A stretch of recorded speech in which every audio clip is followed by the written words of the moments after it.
Hello there and welcome once again to Red Gaming Tech. My name is Amata and as always I'm here to bring you yet more gaming news. Today is the 3rd of June and I'm bringing you at last some news concerning The Last of Us multiplayer, which has finally have some details released on it thank you to the 6th Axis. And excuse me, according to them, the game's multiplayer component will be called Factions and will feature two game types: Supply Raid and Survivors.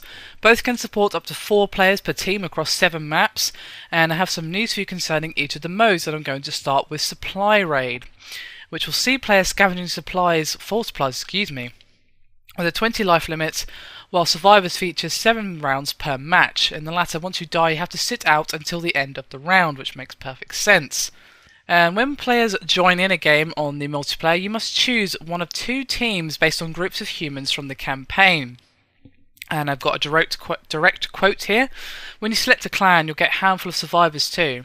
The aim is to play matches over a series of days and weeks. Each match represents a day, and get enough supplies out on the battlefield to slowly grow your survivor count.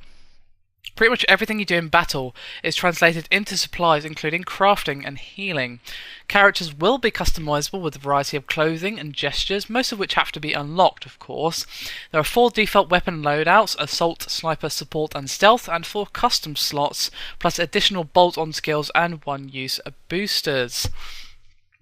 So quite a hefty amount of information there, and it's nice to see the Survivors mode. That sounds the most interesting one, actually, I have to say, although Supply Raid does sound pretty cool too. I like how they've actually tailored the multiplayer for the theme of the main campaign rather than going with generic capture the flag / deathmatch ones. That's always nice to see. Of course that wouldn't really work for The Last of Us, but you know, there's always a chance that multiplayer will be a little bit tacked on and just feature, well, the bog standard modes that we're used to seeing in pretty much every multiplayer game ever.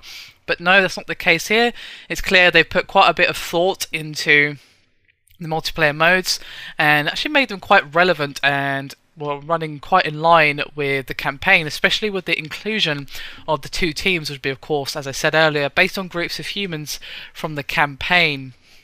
Obviously it sounds like a progression-based system, but that's hardly a surprise. Pretty much every multiplayer mode for any game ever in the last, say, I don't know, 5 years has got some sort of progression system, even if it's only very basic.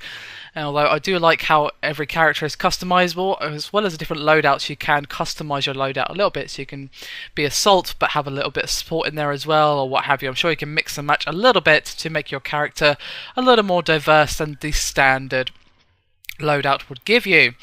Anyway, I'd be curious to hear your guys' thoughts on the multiplayer modes. Do you think you're actually going to be playing it once you're done with the campaign? Do these modes sound interesting to you? And what future modes would you like to see coming in future DLC? Because of course Naughty Dog have actually already confirmed that there'll be 3 post-launch DLC packs, 2 of which will be multiplayer add-ons. So of course we could be seeing more modes, weapons and so on in the future. So be curious to know what you guys would like to see.